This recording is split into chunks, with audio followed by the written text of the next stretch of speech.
menciptakan fundamental kuat bagi Bank Syariah Indonesia. Selalu berperan aktif dalam pesatnya pembangunan dan bertumbuhnya ekonomi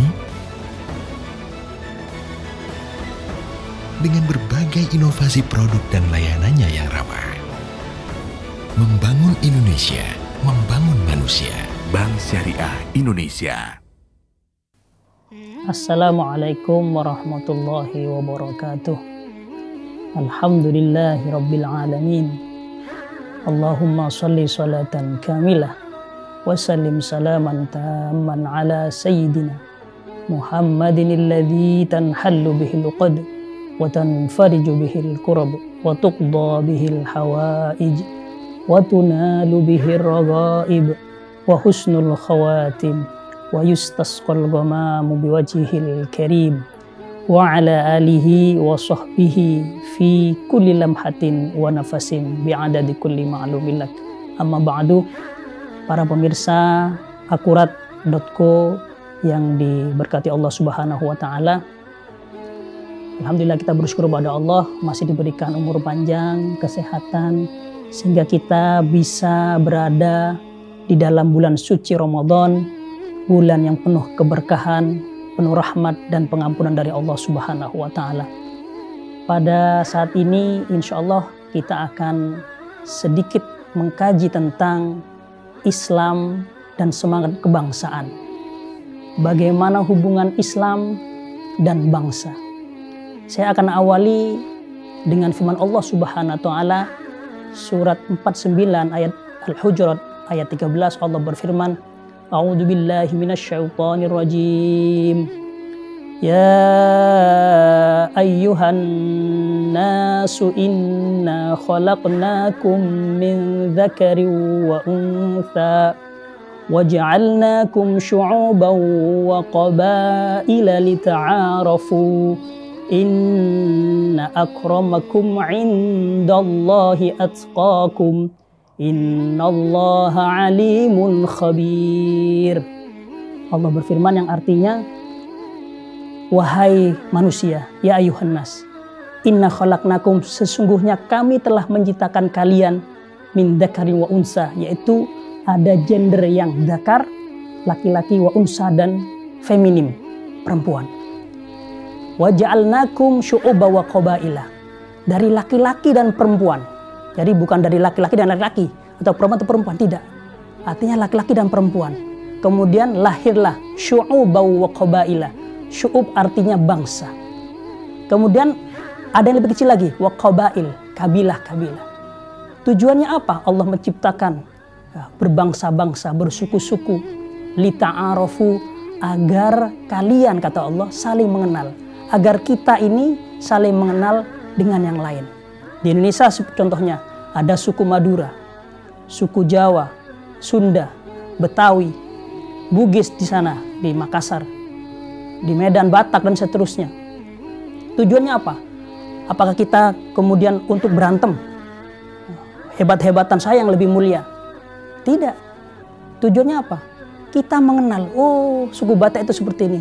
Oh suku Sasak di Lombok seperti ini. Oh suku Jawa seperti ini.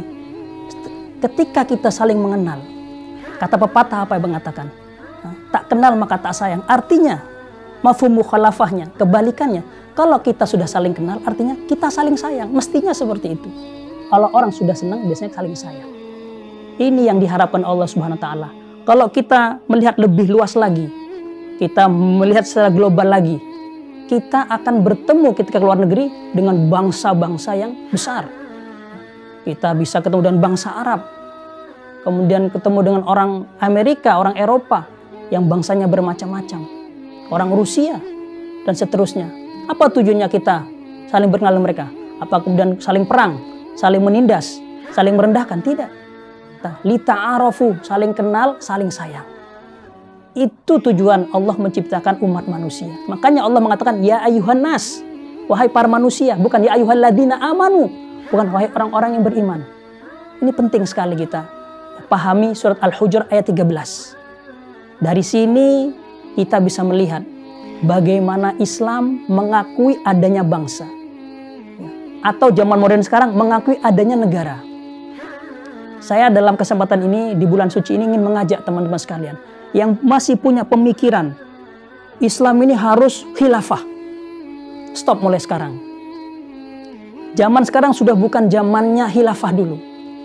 Islam, Allah dalam Al-Quran, Nabi dalam hadisnya tidak menyatakan secara sorry, secara jelas bagaimana sistem negara. Yang pasti dalam agama adalah harus ada pemimpin. Dalam hadis disebutkan kalau ada orang ya lebih dari satu keluar mengadakan safar, kata Nabi, liyu'ammiru ahadahum, harus diantara orang lebih dari satu itu menunjuk siapa yang jadi leadernya. Ya, istilahnya kalau zaman sekarang traveling harus ada tour leadernya, ada guide-nya. Itu orang jalan-jalan. Apalagi kita kumpul satu negara harus ada pemimpin. Bagaimana bentuk negara itu? Nah, ini Islam, Al-Quran, dan Al-Hadis tidak menentukan modelnya bagaimana. Apakah harus teokrasi, monokrasi, demokrasi, bagaimana? Tidak ditentukan.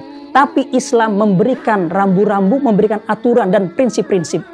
Harus ada syuro, ya, bermusyawarah. Ada al-musawah, persamaan, egaliter.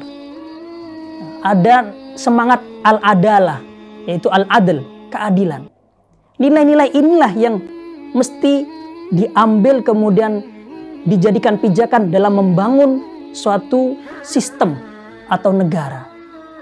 Mungkin dulu zaman Rasulullah ada khilafah nubuwah, sampai 30 tahun berikutnya ada al-khulafa ar-rasyidin, Abu Bakar, Umar, Utsman, wa Ali radhiyallahu anhum jami'an.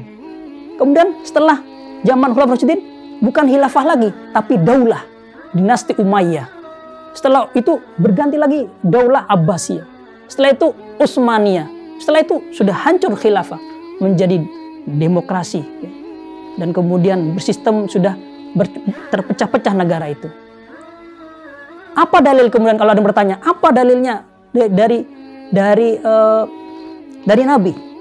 Kalau memang mencintai bangsa negara atau bangsa syu'ub, bangsa kita itu adalah ada dalilnya.